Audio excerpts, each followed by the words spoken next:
Good morning, world. Today we're going over 5 things that we can do to reduce fighting or reduce tension in a relationship. A lot of time clients will come in and you ask, what's the problem? And they say, we just can't stop fighting. So we're going over 5 easy things that anyone can do without a therapist, or if you get to the point where you need one, with a therapist, to help you reduce fighting in your relationship. So let's dig right in. The first one is talk about the issue and get to the bottom of the problem, because a lot of time if you're fighting all the time, there's probably something deep going on. So it may help to figure out if there is an actual problem, if there's an issue of concern that you need to be talking about. So that would be the first thing. Have a heart to heart with your partner and figure out what is going on. Why are we always at each other's throat? Is there a problem?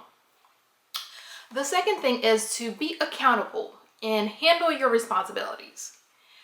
Many couples get into that mode of fighting where one person may not be or one person feels the other is not pulling their weight, or someone is expecting too much from the other person. So when you know you're in the relationship, it is a partnership. You both have your responsibilities, and in order for the machine, the well-oiled machine that is your relationship, to function at its best, everyone needs to be doing their part. So when you know in your relationship these are your responsibilities, make sure that you're holding yourself accountable and that you are following through and handling your responsibilities. Because one of the things that start a lot of fights is, well, you didn't do this or you didn't do that.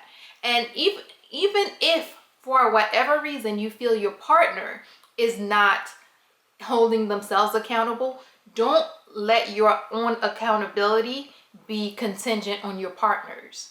Because if you, maybe you can set the example by being accountable in handling your responsibilities, maybe you'll, inspire your partner to do the same. Maybe you'll show your partner a difference and motivate them to do the same. But be accountable, handle your responsibilities.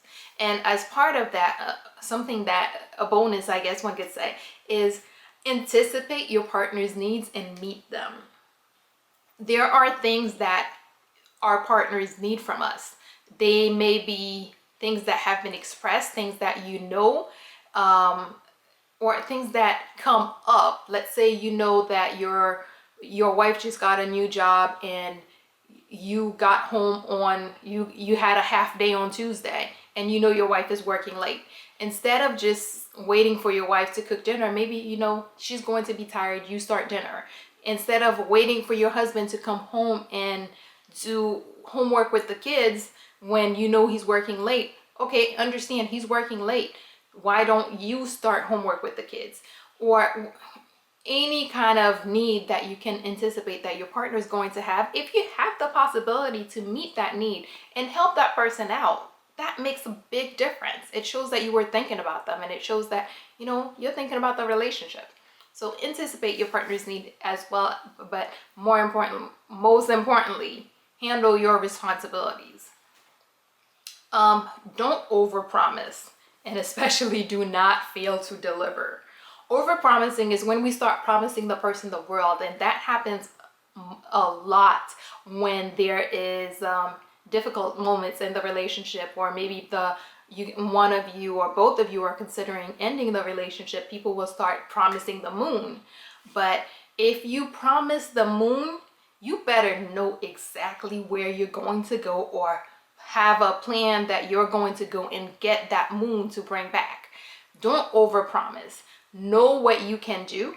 It's okay to dream big. It's okay to want better. It's okay to want more, but don't make promises that you cannot keep. Do not say that you're going to come home and cook dinner 5 days a week when you know you work you work long hours on 3 days a week, or you know that when you get home you're not able to. Or don't say, I'm going to take you out on. No, do not promise things that you cannot deliver. If you make a promise, you have to find a way to deliver on it, because once the person is expecting it, it almost becomes part of your responsibility. So do not promise things that you know you cannot deliver. Focus on what you can deliver And when you deliver, it has a much better impact than if you promise the moon and come up with, I don't know, gumball. Anyway, so next part is speak up and make sure that your needs and wishes are known. Don't hold things in. A lot of times people do that. I think I addressed that in a recent video. Being able to make sure that your partner knows your needs. If something bothers you, say that it bothers me. Don't hold things in and let it build up so that you get to the point where you can't take it anymore and there you are blowing up. If you are making sure your needs are known throughout the relationship journey, when you don't get to that point where it's so much that you're blowing up. It's easier to manage the simple everyday issues because you're addressing them every day. So don't hold it in and just blow up one day. Address it as it comes along. And finally, engage in life/relationship affirming activities. Relationships need that positive infusion. If there is tension, if there is fighting in the relationship, one of the first things that go is that whole couple time doing things together and having fun together. But when there's tension in a relationship, there's gonna be tension in that relationship. And by that I mean, because you're already stressed, everything is magnified.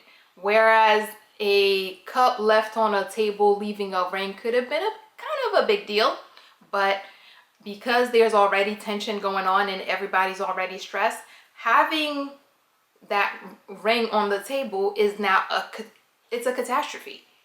But if you're adding those positive moments back into your relationship, that whatever the fighting, the tension is taking from your relationship, make sure you're adding it back by doing things and having fun together, reminding yourself why you love this person, reminding yourself why your relationship is worth fighting for, reminding yourself why you want to be with this person. Make sure you're bringing that, making that positivity infusion into your relationship to counter what negative impact that any tension or any fighting or that's going on in your relationship is causing. You don't have to go after the tension. You don't have to go after the fighting. That thing will come to you whether you like it or not. But the positivity infusion, that is something you have to consciously seek out. That is something that you have to make sure you're bringing in. So just make sure that you're taking time, even when you guys are not exactly on the best of terms, to have that positivity infusion. So to wrap up, the 5 things we do or we're going to do to reduce tension or fighting in a relationship: talk about it. Make sure you get to the bottom of the problem so that you can resolve it. Be accountable. Make sure you handle your responsibilities, and whenever possible, anticipate and meet your partner's needs. Don't overpromise. It's easier to underpromise and overdeliver than to overpromise and underdeliver.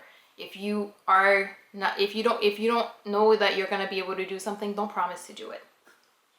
And speak up, because it's important for your partner to understand what it is that you need, what your wishes are. It's important for your partner to know what you're expecting of them in order for them to be able to deliver. Don't let things pile up, because over time, if you let things pile up, then you don't just get to address them, you end up blowing up, and that's another fight. So speak up in time. And you can engage in life affirming activities, of course, or relationship affirming activities, or that positivity infusion, whatever it is that you want to call it. Because whenever there's tension, the tendency is to back away from all these happy moments. But you need to be bringing those happy moments in order to counter the frustration or sadness or anger or that's being brought on by the tension. So talk, be accountable, don't overpromise, speak up, and engage in relationship affirming activities. Alrighty, that is all we have for today. Good morning, world. Have a great day.